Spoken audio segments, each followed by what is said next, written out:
অর্থনীতিবিদ ডক্টর রেজা কিবরিয়া ত্রয়োদশ জাতীয় সংসদ নির্বাচনে যিনি ধানের শীষ প্রতীক নিয়ে হবিগঞ্জ ১ আসন থেকে বিপুল ভোটে জয়লাভ করেন। একজন অর্থনীতিবিদ তিনি তার ভবিষ্যৎ পরিকল্পনা কিভাবে ঠিক করবেন, আজকে এসেছি তার কাছে সে বিষয়ে জানার জন্য। শুরুতেই আপনাকে অভিনন্দন, আপনি হবিগঞ্জ ১ থেকে নির্বাচিত হয়েছেন জনগণের পক্ষে কথা বলার জন্য। আমরা একটু জানতে চাই যে আপনার প্রাথমিক প্রতিক্রিয়াটা আসলে কি? আমরা জনগণের জন্যে, বাংলাদেশের জনগণের জন্য কাজ করতে চাই। আমাদের সভাপতি জনাব তারেক রহমানের স্বপ্ন হলো বাংলাদেশকে তৃতীয় বিশ্ব থেকে প্রথম বিশ্বের দিকে ঠেলে নেওয়া। পুরোপুরি যাত্রাটা হয়তো শেষ করতে পারবেন না, 10 বছরে হয়তো সময় সম্ভব না, কিন্তু উনি এই যাত্রাটা শুরু করবেন, এটাই উনি আশা করেন। ওয়ালটন বিএলডিসি ফ্যান, খরচ বাঁচে 65% পর্যন্ত। ওয়ালটন বিএলডিসি ফ্যান ছড়ায় স্বস্তির সবুজ হাওয়া। এবং এটার জন্য যা যা করার আমি ওনাকে সহযোগিতা করব। আমি মনে করি যে আমাদের বাজেটের অনেক সমস্যা আছে। এটা আগেকার বড় বড় মেগা প্রজেক্টসের পরিবর্তনে আমি কাজ করব সাধারণ মানুষের জীবনযাত্রা যে জিনিসের সহজ হয়, এটাই ওনার লক্ষ্য এবং এটাই আমি করব ইনশাআল্লাহ দেশের জন্য।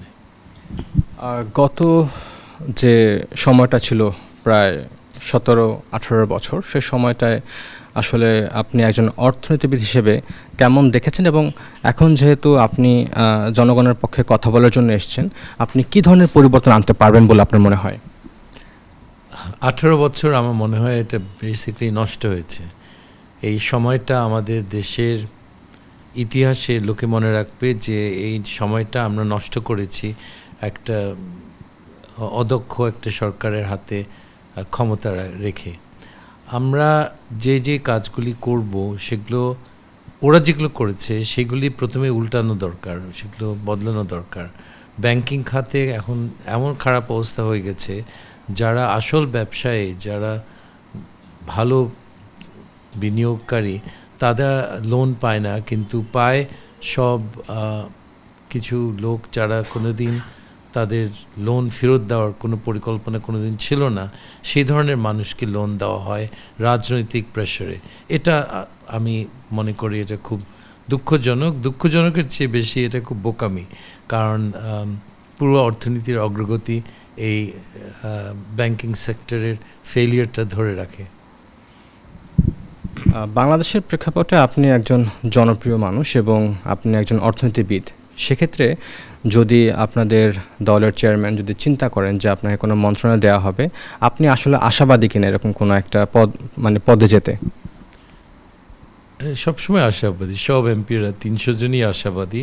এখন হবে কিনা আমি জানি না, এটা টোটালি আমাদের প্রধানমন্ত্রীর ডিসক্রেশনে। ইংল্যান্ডে যেমন প্রধানমন্ত্রীর কমপ্লিট ডিসক্রেশন থাকে ক্যাবিনেটে কাকে নিবে কাকে নিবে না, সো আমাদের দেশেও তাই। এবং আমি এই ব্যাপারে আশাবাদী থাকতে পারি, কিন্তু আমার কোনো এই ধরনের নিশ্চয়তা নাই। হতে পারে, হলে খুব খুশি হব, না হলেও আমি কাজ করব দেশের এলাকারবাসীর জন্যে। আমরা যেটা দেখতে পাচ্ছি আসলে যে যারা নির্বাচিত হয়েছেন, আপনি যেটা বলেছেন যে প্রত্যেকেই চাইবে আসলে একটা ক্যাবিনেট নেওয়ার জন্য, তো সেক্ষেত্রে আসলে মানে কী কী পরিবর্তন আসলে আপনি আনতে চেষ্টা করবেন? একবারে বেসিক যে পরিবর্তনগুলো একজন মন্ত্রী হিসেবে আপনি যদি চান যে না আমি মন্ত্রী হলে আমি এই বেসিক যে চেঞ্জেসগুলো যেগুলো আমি প্রিভিয়াস দেখিনি সেগুলো আমি এখন আনার চেষ্টা করব, সেক্ষেত্রে আপনি কী কী ধরে নেবেন? ডিপেন্ড করে কোন মিনিস্ট্রি। আপনি ধরে নেন যদি ফরেন মিনিস্ট্রি হয় একরকম, ফাইন্যান্স হলে আমাদের বাজেটটা টোটালি রিঅর্ডার করা, প্রত্যেক মিনিস্ট্রির বাজেট একেবারে কেয়ারফুল পরীক্ষা করার পর আমরা টাকা দিব। আমরা সহজে দিব না। আগেকার সিস্টেমে গত বছরে যা ছিল তার 10% বাড়িয়ে দাও, আমি এটা করব না। প্রত্যেক মিনিস্ট্রির বাজেট আমরা একেবারে প্রত্যেক লাইন আইটেম আমরা স্টাডি করব এবং দেখব ওখানে টাকা দেওয়া যায় কি না। এগুলো জনগণের কষ্টের করের টাকা, আমি খুব সহজে এটা নষ্ট করার কোনো সুযোগ দিব না যদি অর্থমন্ত্রী হই। আমরা দেখি যে যারা মন্ত্রী হন তারা আসলে খুব বেশি রুট লেভেলে গিয়ে তাদের মিশতে আমরা দেখি না, তো সেক্ষেত্রে আপনি এখানে কোনো পরিবর্তন আনতে পারবেন কিংবা আনার চেষ্টা করবেন কিনা?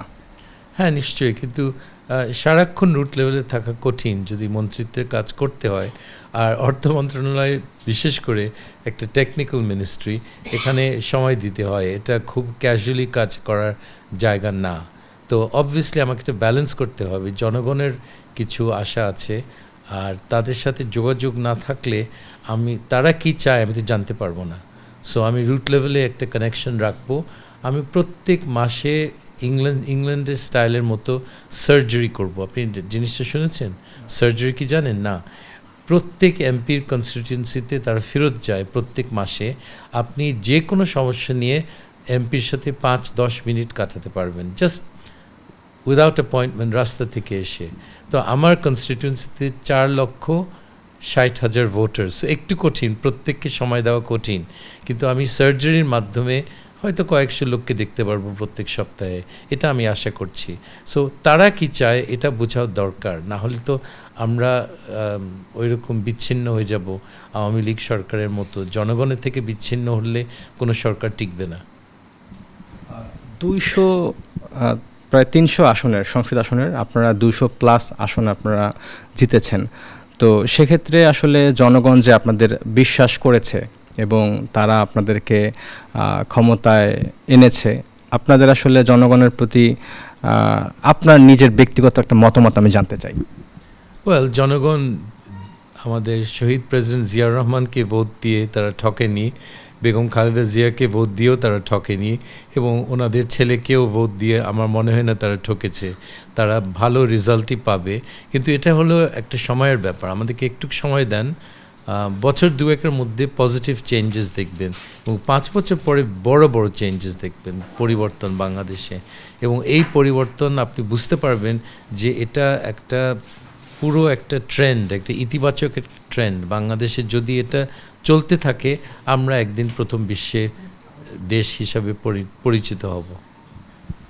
আজকে সামাজিক যোগাযোগ মাধ্যমে আমরা দেখেছি যে নির্বাচন পরবর্তী একটা সহিংসতায় কিছু ছাত্রদল তারা সেখানে ছিলেন। এরপরে ওই এলাকার যিনি এমপি নির্বাচিত হয়েছেন তিনি যারা আসলে ঝামেলাটা করেছে তাদেরকে আইডেন্টিফাই করে তাদেরকে বহিষ্কার করে এবং পুলিশের হাতে সোপর্দ করেছে এবং ব্যাপারটা জনাব তারেক রহমানকে ইনফর্ম করেছে। তো এই যে জিরো টলারেন্সের ব্যাপারটা আমরা একেবারে ভোটের পরদিন থেকেই দেখতে পাচ্ছি, আপনার সংসদীয় আসনে আপনি এরকমটা বজায় রাখবেন কিনা? জি নিশ্চয়ই। আমি মনে করি যে তারেক সাহেব এটা নিয়ে আমাকেও বলেছেন যে ওনার খুব দুশ্চিন্তা ছিল যে আমরা খুব নির্বাচন, যদি একটা সুষ্ঠু নির্বাচন হয় আমরা বিরাট মার্জিনে জিতবো, কিন্তু তারপরে মানুষকে কন্ট্রোল করে রাখতে হবে, পার্টিকে কন্ট্রোল করে রাখতে হবে। জনগণের উপরে যদি কোনো উপদ্রব হয় তারা সহ্য করবে না, আমাদের কেউ সহ্য করবে না, কাউকে সহ্য করবে না। আমাদের জনগণ এখন স্বাধীনতার অর্থ তারা বুঝে এবং তারা স্বাধীনতা কী করে অর্জন করতে হয় সেটাও জানে। সো আমার মনে হয় না এটার ভয় আছে, এবং উনি এই ব্যাপারে খুবই সচেতন এবং সব এমপিদেরকে বলে দিয়েছেন এই ব্যাপারে জিরো টলারেন্স যেন থাকে, এবং ওনার সহযোগিতা সব এমপিরা পাবে। তা আমরা এটাতে সবাই আশ্বস্ত আছি। সবশেষ একটু জানতে চাই যে আপনার সংসদীয় যে এলাকা, সে এলাকায় এমন কোনো সমস্যা কি আপনার চোখের সামনে ভাসে যেটা আসলে আপনি দীর্ঘদিন যাবৎ সেটা অবজার্ভ করছেন কিন্তু সেটা কখনো সমাধান হয়নি এখন পর্যন্ত, বাট আপনি এখন দায়িত্বে আছেন, আপনি এটাকে সমাধান করবেন? আমরা একটু সমস্যাটা জানতে চাই এবং কিভাবে সমাধান করতে চান সেটা একটু শুনতে চাই। অনেকগুলি সমস্যা আছে, আমি সবগুলিতে গেলে আধা ঘন্টা লাগবে, কিন্তু প্রধান এবং খুব যেটা চোখে পড়ার হলো আমাদের যাতায়াত ব্যবস্থা খুব খারাপ। আমার বাবা রাস্তা বানিয়েছেন প্রায় 26 বছর হয়ে গেছে, তারপরে আর হাত দেওয়া হয়নি এগুলিতে। তো এইগুলির এত খারাপ অবস্থা, যেখানে আধা ঘন্টা যাওয়ার পথ সেটা 5 ঘন্টা পর্যন্ত লাগে। আমাদের 1 নম্বর ইউনিয়নে বিশেষ করে খুব নবীগঞ্জে খুব খারাপ অবস্থা রাস্তার, সব ইউনিয়নের রাস্তাগুলি খুব খারাপ। তো আমি এই কাজটা প্রথম ধরবো। আর আমাদের হাইওয়ে এখন 6 লেন হবে, তো রাস্তা ক্রস করতে গিয়ে অনেকে মারা যায়, আহত নিহত হয়। তো এটা তো আমরা হতে দিতে চাই না। তো আমরা এখানে আন্ডারপাস করব, মানুষ গ্রাম হলো একদিকে, হাট হলো আরেক দিকে। তো গরু নিয়ে তারা ক্রস করতে গিয়ে অনেক লোকে মারা যায়। তো এটা আমরা খুব তাড়াতাড়ি আমরা একটা অ্যাকশন নেব। আর অন্য সমস্যা তো আছে, সবসময় লেগে আছে, স্কুল, কলেজ, মাদ্রাসা এবং আমাদের চিকিৎসা ব্যবস্থা খুব খারাপ অবস্থা। আর কর্মসংস্থান তো আমরা চালিয়ে যাব, এই ব্যাপারে আমরা চেষ্টা